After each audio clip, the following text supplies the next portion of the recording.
ইলা ফারিকুম মিনহুম, আয় মুহাম্মদ সাল্লাল্লাহু আলাইহি ওয়াসাল্লাম আপনি দেখবেন তাদের মধ্যে কিছু জাতি এমন আছে যারা দিন থেকে ফিরে যাবে।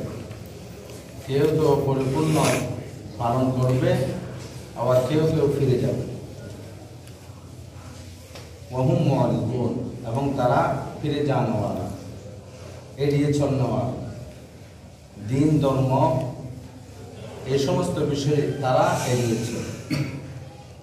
এটা কি জন্য তারা দিন ধর্মকে কেন এড়িয়ে চলে? যালিকা বিআন্নাহুম ক্বালু লান তামাসসানা নার ইল্লা আইয়ামান মা'দুদাত। এটা এই জন্য তারা বলে লান তামাসসানা নার, আমাদেরকে আগুনে স্পর্শ করবে না, ইল্লা আইয়ামান মা'দুদাত, যদিও বা করে মুষ্টময় কয়েকদিন। যেমন নাকি তাদের সাথে আল্লাহ তাআলা ওয়াদা করেছেন বা কথা বলেছেন। আল্লাহ বলেছেন তোমাদেরকে, তোমরা যদি দিন ধর্ম পালন করো বা না করো, যেরকমই করো না কেন, তোমাদেরকে আমি জাহান্নামে দেব না। যেমন নাকি এরকম বলেছেন, আসলে তো এরকম কোনো কথা নেই।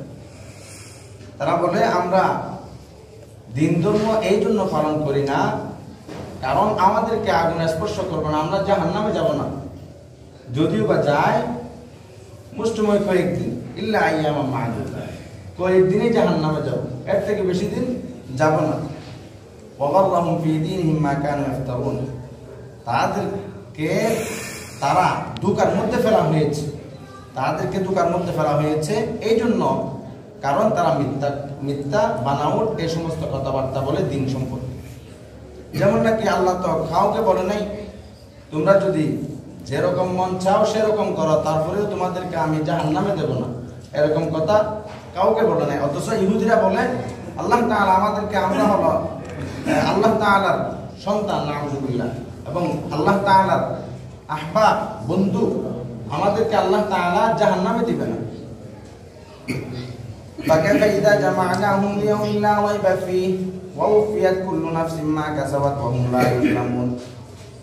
আল্লাহ তাআলা এরপর বলেন, খুব আশ্চর্য হয়ে, আফসোস করে, হতাশ হয়ে বলেন তারা ওই দিন কি করবে? ইযা জামা'নাহুম লিয়াউমিন লা রাইবা ফীহি, যেই দিন তাদেরকে একত্রিত করা হবে, যেই দিনের বিষয়ে কোনো সন্দেহ নেই, অর্থাৎ কিয়ামতের ময়দান। কিয়ামতের দিন তারা কি করবে?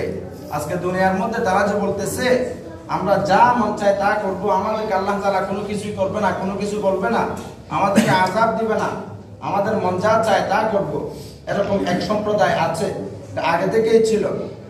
কিছু কিছু আছে নাউযুবিল্লাহ, কবিরা গুনাহ করলে এবং কুফরি করলেও বলে ঈমান যাবে না, আবার কেউ কেউ আছে সামান্য সগীরা গুনাহ করলেও বলে ঈমান চলে যায়। বিভিন্ন সম্প্রদায় আছে।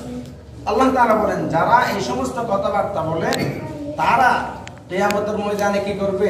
যেদিন তাদেরকে একত্রিত করা হবে, লিয়াউমিল লা রাইবা ফীহি, যেই দিন সম্পর্কে কোনো সন্দেহ নাই, ওয়া উফিয়াত কুল্লু নাফসিন মা কাসাবাত ওয়া হুম লা ইউযলামুন, এবং সেই দিন কিয়ামতের ময়দানে পরিপূর্ণ করা হবে, ওয়া উফিয়াত, পূর্ণ করা হবে, কুল্লু নাফসিন, প্রত্যেককে তার যার যার যে আমল করেছে সেই আমল অনুযায়ী পরিপূর্ণ করা হবে, মা কাসাবাত, সে যা কিছু কামাই করেছে।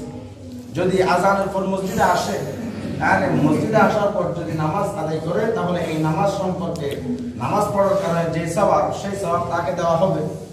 যদি আযানের পর মসজিদে না আসে, নামাজ না পড়লে যে গুনাহ, সেই গুনাহও তাকে পরিপূর্ণভাবে দেওয়া হবে। অপরের হক নষ্ট করলে যে গুনাহ, সেই গুনাহও তাকে পরিপূর্ণ দেওয়া হবে।